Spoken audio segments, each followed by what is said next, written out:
Today's show is sponsored by Black Box. When it comes to budgeting with your crowdfunding, how much of a budget do you think you should save for film festivals and the DCP and just post production in general? So you have to ask. This is a bigger question. So the first question you have to ask is, what do you want the short film to do for you? What's the end Uh, game? the, ma- the end game is to mainly use this as leverage to make a feature. Just use the attention that I get from it to say, hey, I did this. Now I'm working on a feature, and here's a little short teaser video for it, essentially. So, talking to someone who's done this, and talking to so many filmmakers who've done this, if that's your end game, you probably are not going to get what you want. Okay. Straight up. For you to make a short film that gathers enough heat and attention to garner a feature film, someone to come in and give you money, that short film has to be at the level of District 9. Okay. Because that's what happened with District 9. Okay. Do you see what I'm saying? Yeah. There's not a psychological thriller short that was turned into a feature film in recent years. The last one I can think of was Darkness Falls, and that was like 2000. And if you look that movie up, you'll see the story behind it. And if you're going at it that way, then you will probably be disappointed. Okay. If you make the short to show what you can do as a filmmaker, if you show it as a way to possibly make some sort of revenue by uploading it to Amazon or something like that, that's another thing. If you make it as a part of a series that you're trying to get funding for, maybe like not a web series, streaming series, that's another thing you can do. But if you believe that a short film is going to turn into a feature film, I've just been around enough and I've seen it enough. It does not happen. It's very, very rare. It's a lottery ticket situation. All So, right. do you mind me asking what kind of budget you're trying to raise for this short? I was just trying to get just like maybe 5,000 Five, because most five. of the equipment I have and most of the people I know, help me out. So I Sure. figured I didn't need that large of a budget for it. And that's just a short, right? How long? How many Yeah, yeah. locations? Is it just like one location One basically? location. Well, two locations mainly, but nothing Okay. too crazy. I wrote it when I was back in Michigan and had even less resources than I have here, so I want to try and keep it more contained. Got it.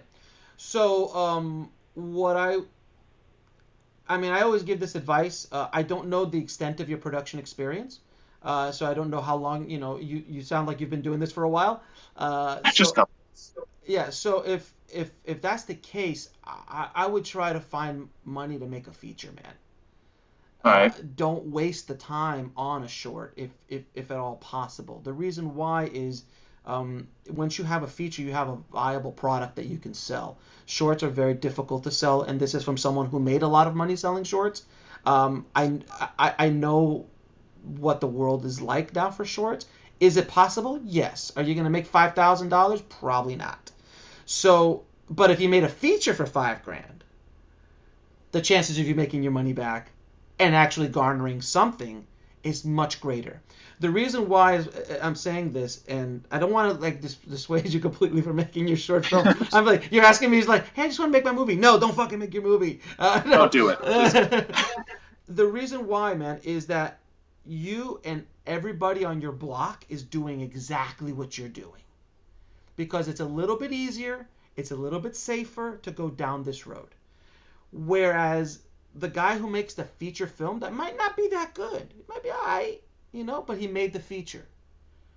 But he can sell that feature. He can get that feature out there. If you're going to investors to find money, I've already made a feature. Look, and if you're going to actors to try to get them on the next project, I just made a feature, and it got sold to this, or this.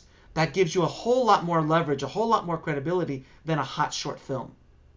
Gotcha. It's just the way it is. So if you can think of a way out of writing yourself a movie that's $5,000 or $10,000,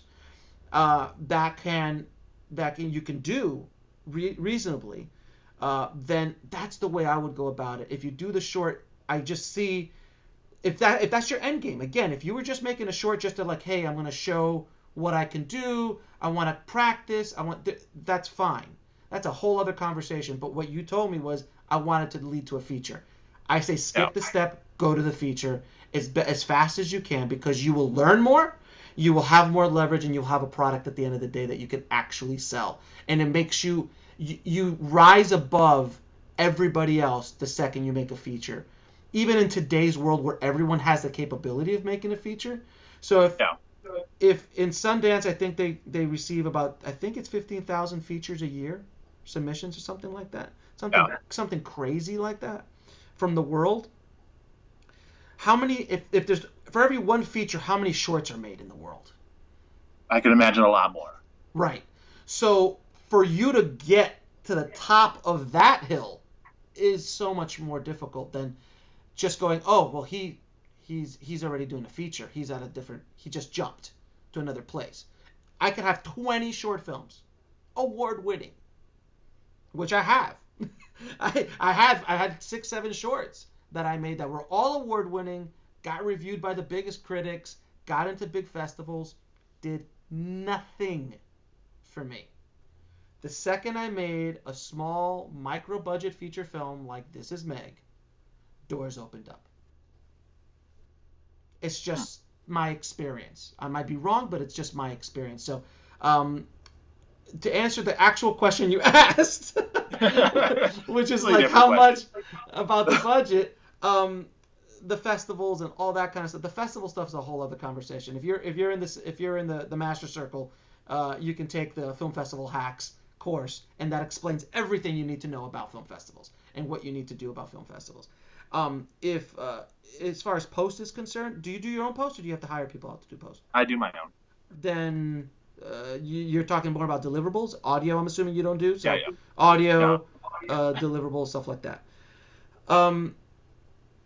Man, on a budget of 5,000, man, I can't. I mean, a DCP is going to cost you. Well, not for a feature, so I guess it'd be a little bit. It'd probably be at least $200, $300 for a feature for a DCP. If you need a DCP, most of it's going to be 1080p or 2K QuickTimes, so you should be good. Nice. Focus your money on audio. Gotcha. Make that thing sound as good as possible, because visually they'll forgive, but audio they will not. So I would put a general rule 10%. But when you're doing $5,000, $5,000, $500 ain't gonna get you a whole lot. But it's what it is. 10 to 20%, I'd say, is a good benchmark to try to hit for post. If you're doing most of your posts that still sound, don't spend money on DCPs. Don't spend money on HDSRs until you need to. Until they actually say, hey, I've got into this festival, I need this. Then you go and spend the money, because that's another mistake filmmakers make. They go out, they get a DCP, they put it on a hard drive, they spend $1,000 and they're just like, well, what do I do now? Well, you just lost $1,000, you idiot. So don't do that. Don't make that mistake. I always suggest to all my clients, don't spend money until you have to.